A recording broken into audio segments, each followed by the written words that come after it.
den Job, den ich mache, den musst du bewusst machen, ja, und da musst du auch eine gewisse Ruhe haben oder eine innere Ruhe haben, sonst dattern dir in die Hände und du darfst auch nicht so die Angst vor dem haben, was du da so tust, ja. Und die wird dann auch immer geringer, je länger man das macht, ja, weil der Spruch Übung macht den Meister ist nicht erst jetzt zum ersten Mal gefallen, den gibt es schon lange und das hat auch so seinen Sinn.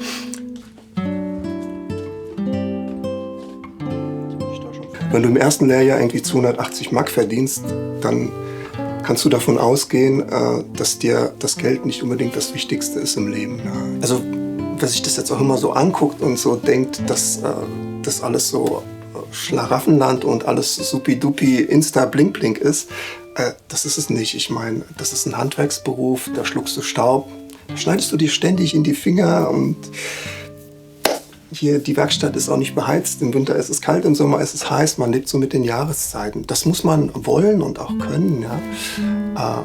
Aber es gibt einem wirklich unheimlich viel zurück.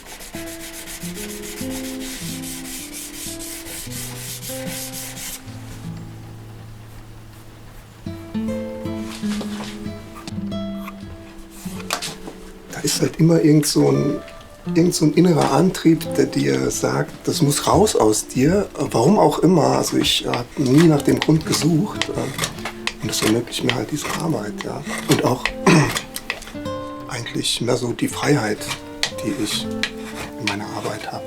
Das ist eigentlich das Wichtigste, dass du, oder zumindest für mich, das, was ich tue, so machen kann, wie es aus mir rausgeht, ja. Und das ist gut für den Seelenfrieden. Reingezogen, den habe ich hier mehr Radius gegeben.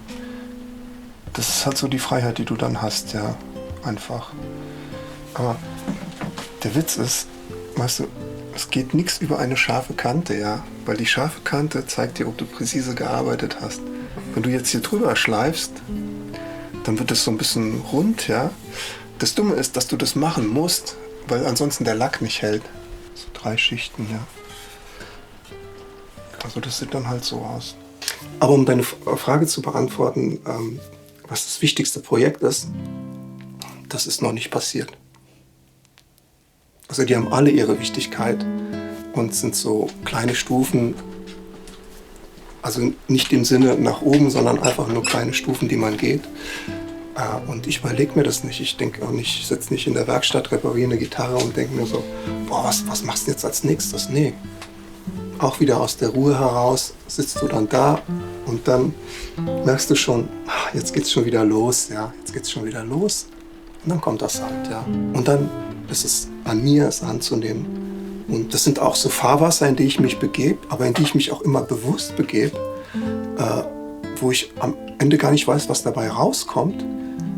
Aber das sind die geilsten Geschichten. Das sind die geilsten Geschichten. Das sind die Abenteuer eines Handwerkers. Ja. Also das ist immer toll.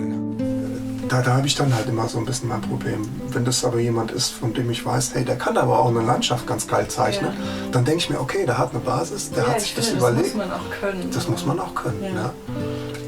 Du musst jetzt nicht unbedingt gut Gitarre spielen können, um ein guter Gitarrenbauer zu sein, aber es bringt dich echt weiter, wenn du es kannst. Ja. Dadurch, dass das halt immer so partiell ist, wo ich mich quasi meiner Kunst widme, habe ich gemerkt, dass die Gitarren viel besser klingen, weil die auch ihre Zeit brauchen. Du hobelst so ein Ding, du hast so Spannungen im Holz, dann setzt sich das wieder. Und dann denkst du, hey, ich habe das vor 2 Monaten gerade gehobelt, wieso ist denn das jetzt wieder wellig? Dann hobelst du es halt nochmal und das machst du so lange, bis es gut ist, ja. Und dann ist es auch egal, wie lange es dauert, weil es geht ja nicht darum.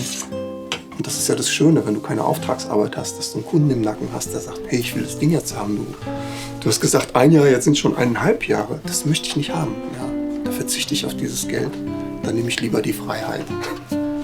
Also ich habe auch lange dran geglaubt, dass es auch gut ist, mal ein bisschen Druck im Keller zu haben. Ja, aber für mich funktioniert das nicht. Ja.